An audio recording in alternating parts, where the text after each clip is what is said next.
बिस्मिल्लाहिर्रहमानिर्रहीम। अस्सलामुअलैकुम। तुम सिर्फ मेरी हो। ज़रून की आंख लगे अभी कुछ देर ही गुजरी थी। इसके कानों में नूर के बड़बड़ाने की आवाज़ पड़ी। तभी इसने सर उठाते इसे देखा, जो शायद नींद में डर जाने की वजह से मसलसल बोल रही थी।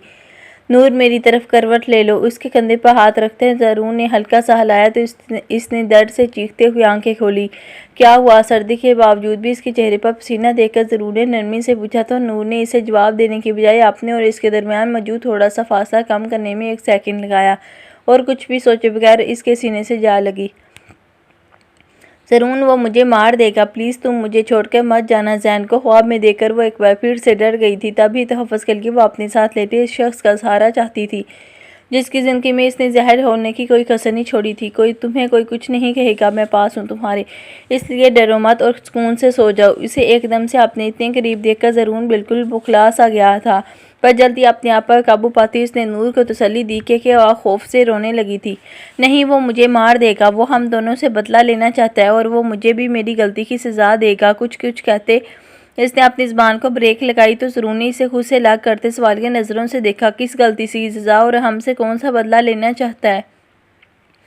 कौन था वो? तुमने इसे देखा था क्या? और इसने तुमसे ये सब कहा? प्लीज़ नूर, मुझे सब सच बताना। पहले तो ज़रून को लगा था कि अभी नूर से ये सब पूछना, इसलिए दोबारा से वो सब याद दिलाने और तकलीफ़ देने के मुतरादफ होगा। तभी वो इस दिन से खामोश इख्तियार किए इसके संभलने का इंतज़ार कर रहा था, पर अब नूर के मुंह से ये सब सुनकर इसे पूछना पड़ा। नहीं, मुझे कि वो कौन था? मुझे पता नहीं वो कौन था।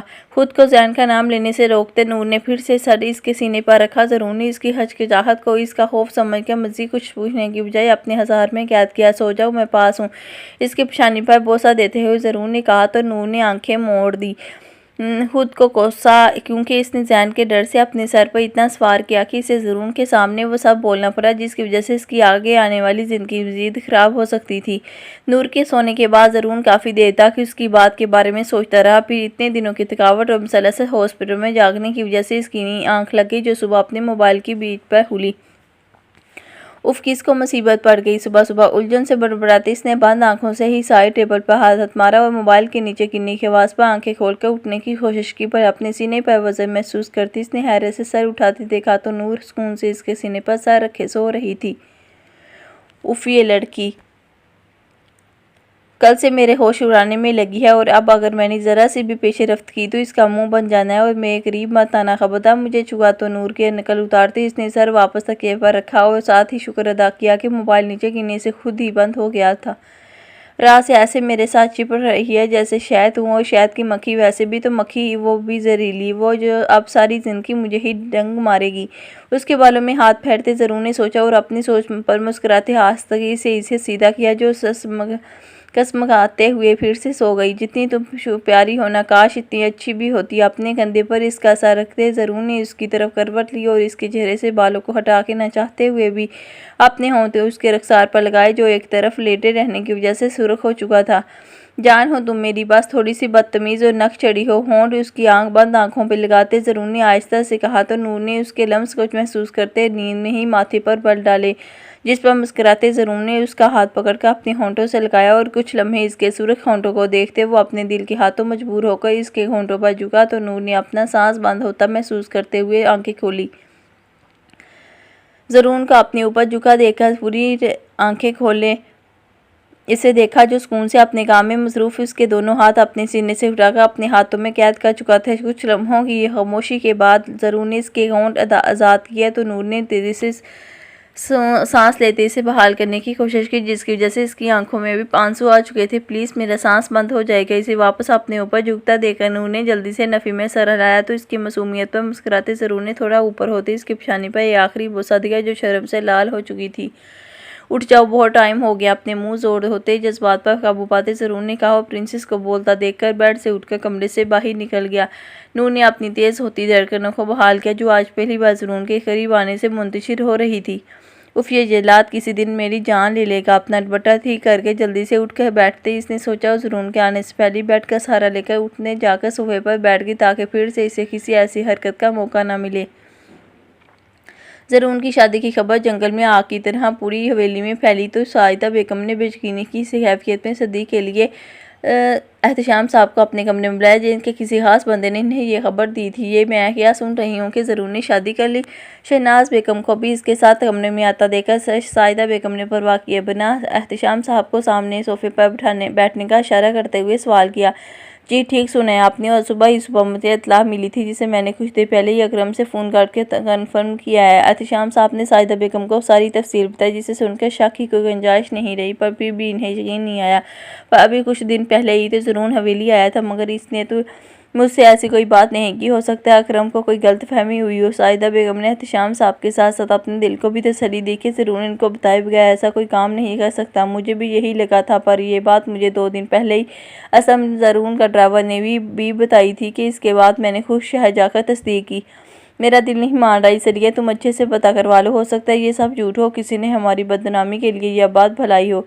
साहिदा बेगम ने अपने दिल के खदशे को एहतशाम साहब के सामने बयान किया तो उन्होंने इनकी बात सुनते इस बात में सर हिलाया। पर शहनाज बेगम जिनकी ज़ुबान पर कब से हचली हो रही थी, वो इनके खामोश होते ही बोली, अम्मा हजूर कोई भी इतनी बड़ी बात ऐसे ही नहीं कर देता।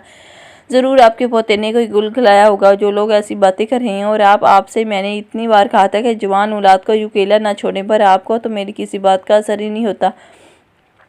अपने तानों तशनों का रुख साहिदा बेगम से एहतशाम साहब की तरफ करते उन्होंने सुनाई। जैसे सुनकर एहतशाम साहब का सर मज़ीद झुक गया। ज़्यादा बोलने की ज़रूरत नहीं, और मेरे पोते के बारे में भी कोई भी बात करने से पहले 1000 बार सोच लेना। इसे ज़रून के खिलाफ आग उगलता देखकर साहिदा बेगम ने सख्ती से टोका तो शहनाज बेगम को मज़ीद पतंगे लग गया।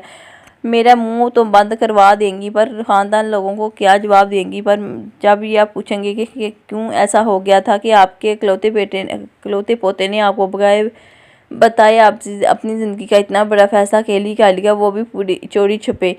साहिदा बेगम की बात पर दरकते हुए शहनाज बेगम ने इन्हें आईना दिखाया। मज़ीद कुछ बोले या सुने बगैर एक तेज नज़र खामोशी से बैठे एहतशाम साहब पर डालते पैर पटकते कमरे से चले गया। इसे किसने बताया है ये सब? वो तुम्हारे पेट में कोई बात नहीं ठहरती क्या जो तुम हर बात इसे बता देते हो? शहनाज बेगम के जाते ही साहिदा बेगम ने एहतशाम साहब को आड़े हाथों लिया। मैंने कुछ नहीं बताया, इसने मुझे फ़ोन पे अकरम से बातें करते सुन लिया था। साहिदा बेगम के गुस्से की वजह से एहतशाम साहब ने हचकिचाते हुए बताया, ठीक है अब जो होना था हो गया, तुम जाओ अपनी बीवी का मुंह बंद करो। अगर ये बात इस हवेली से बाहर निकली तो मुझसे बुरा कोई नहीं होगा। ज़रूर से मैं खुद ही बात कर लूँगी। अपने गुस्से को ज़ब्त करते उन्होंने एहतशाम साहब सर हिलाते इन्हें ये बात ज़ाहिर ना निकलने की तसल्ली दी और कमरे से चले गए। मलाइका के घर में आने पर जहाँ जुनैद की ज़िंदगी में परसकून हो गई थी, वहाँ खालिदा बेगम की ज़िंदगी में एक ना ख़त्म होने वाला अज़ाब आ चुका था, जो दिन ब दिन ख़त्म होने की बजाय बढ़ रहा था। वो जितनी कोशिश और शिद्दत से मलाइका को जुनैद के दिल से निकालने की कोशिश करती, वो इतनी ही चालाकी से इन्हें शिकस्त देते जुनैद के दिल में जगह बनाती जा रही थी, जिसकी वजह से खालिदा बेगम की बर्दाश्त जवाब दे चुकी थी। तभी उन्होंने मलाइका जैसी तेज़ मछली को पकड़ने के लिए एक बड़ा जाल बिछाया ताकि किसी को भी शक दिलाए बगैर इसका पता आसानी से साफ कर सके। अब देखती हूँ तुम मेरे शहर से कैसे बचती हो। गैस के सिलेंडर का पाइप खोलकर साइड पर करते उन्होंने फुल स्पीड में खोला ताकि मलाइका जैसे ही माचिस चलाई तो आग पूरी तरह से फैल जाए। कहते अगर घी सीधी उंगली से ना निकले तो उंगली टेढ़ी कर लेनी चाहिए। अपने चेहरे पर मकराना मुस्कुराहट सजाए उन्होंने मलाइका के चेहरे को कमरे से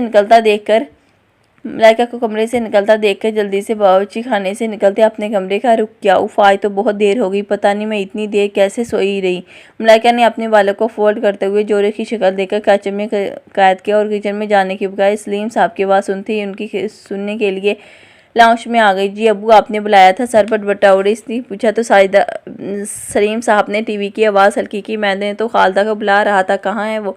पता नहीं, मैं तो अभी बाहर आई हूँ और आपको कोई काम था तो मुझे बता दे। सलीम साहब के नरम रवैये की वजह से मलाइका इनका काफ़ी ख्याल रखने लगी थी। वहाँ बेटा चाय का कहना था, बस काफ़ी देर से दिल कर रहा था साहिदा बेगम को लड़ाई झगड़े से फुर्सत मिले तो मेरा कोई काम करें। नज़रें टीवी पर जमाए उन्होंने सर झटका तो मलाइका ने उनकी बात पर मुस्कुराते हुए 5 मिनट में चाय बनाकर लाने का कहते बावर्ची खाने का रुख किया। जहाँ दाखिल होती इसके तनों में गैस की बू महसूस हुई। उफ ये तो एक सिलेंडर को पता नहीं क्या है, दूसरे दिन लीक होने लग जाता है।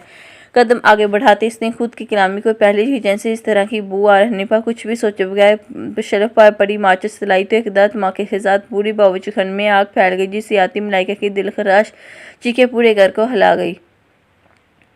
एहतशाम साहब के जाते ही साहिदा बेगम ने रशीदा को बुलाकर अपना सामान पैक करने का कहा, क्योंकि वो अब ज़रून को बुलाने की बजाय खुद शहर जाकर देखना चाहती थी कि एहतशाम साहब की बात में कितनी सदाकत है।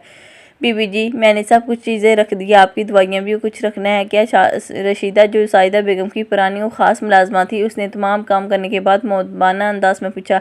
नहीं, बस तुम रात को गाड़ी तैयार रखने का कहो और अपना सामान भी रख लो, था तुम भी मेरे साथ जाओगी। इसे हदायत देते हुए साहिदा बेगम ने जल्दी करने का कहा तो रशीदा ने उनका हुक्म सुनते इस बात में सर हिलाया और कमरे से बाहर निकल गई। मैं चाहती हूँ कि जो एहतशाम ने बताया वो सब झूठ है, क्योंकि अगर वो सच हुआ तो मुझे बहुत दुख होगा कि तुमने अपनी ज़िंदगी के इतने बड़े अहम फैसले में मुझे शामिल करना तो दूर की बात मुझसे इजाज़त लेना भी गवारा नहीं किया। साइड टेबल पर पड़ी ज़रून की तस्वीर उठाकर इससे कहते हुए साहिदा बेगम ने यह सब झूठ होने की दुआ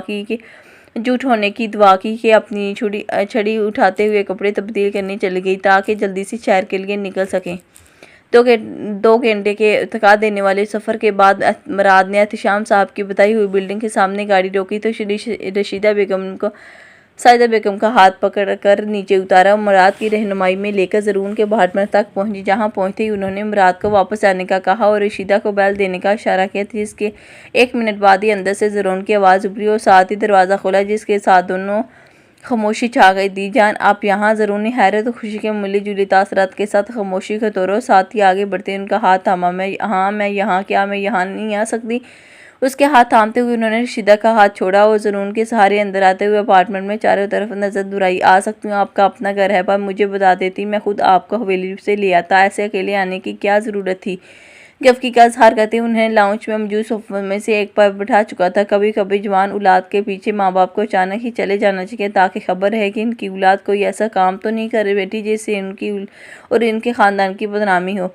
रशीदा को सामान लिए खड़ा देखकर साहिदा बेगम ने आस्ते से अपनी बात मुकम्मल की, जो ज़रून की छठी हज को फ़ौरन ही सुरख सिग्नल दे चुकी थी। हाँ, तो मतलब इस बार आप मेरी जासूसी करने आई हैं, और वो भी अचानक, ताकि मुझे कुछ छिपाने का या भागने का मौका ना मिले।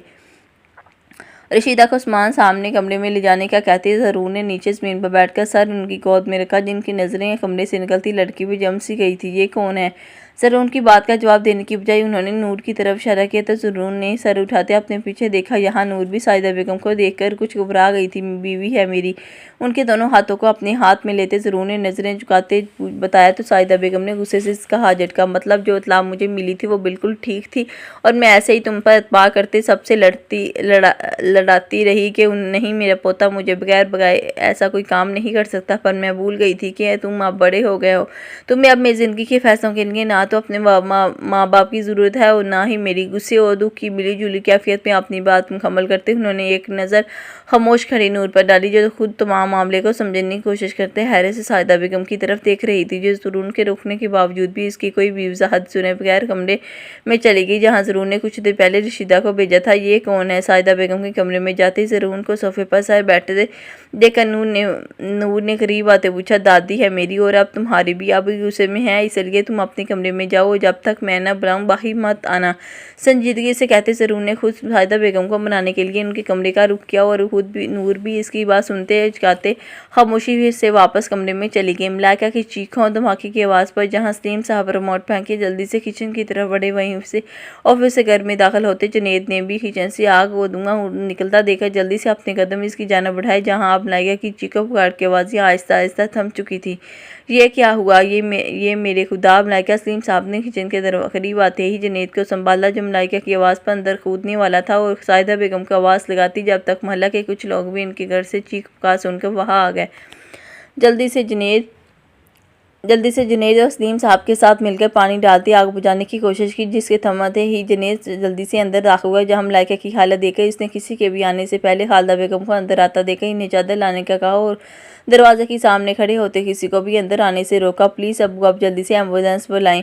मलाइका की हालत देखकर जुनेद के ख्वास बिल्कुल उठ चुके थे, पर ये वक्त हिम्मत हारने का नहीं था, इसलिए इसने जल्दी खालदा बेगम के आते ही इनसे ज़्यादा लेकर मलाइका के ऊपर दी, जिसके जिस्म के साथ साथ इसकी सांसें भी कहीं आग में ही जल चुकी थी। फिर भी उम्मीद का दामन थामे जुनेद ने इसे अच्छे से चादर में लपेट कर वहाँ से बाहर निकाला, और एम्बुलेंस के आते सलीम साहब और खालदा बेगम समेत जो बस बैठे और दुनिया के दिखावे के लिए झूठे आंसू बहाते बार बार मलाइका की ज़िंदगी के लिए दुआ कर रही थी, इसे लेकर हॉस्पिटल पहुँचे, जहाँ जाते ही डॉक्टर ने चेकअप करने के बाद मलाइका की मौत की तस्दीक कर दी। जान, प्लीज़ गुस्सा छोड़ दे, मैंने आपको बताया ना कि जिन हालात में हमारा निकाह हुआ, और ऐसे नूर के घर वाले इसकी किसी दूसरी शादी करने वाले थे, तो मैं आप बताएं मैं क्या करता? क्या निकाह होने देता?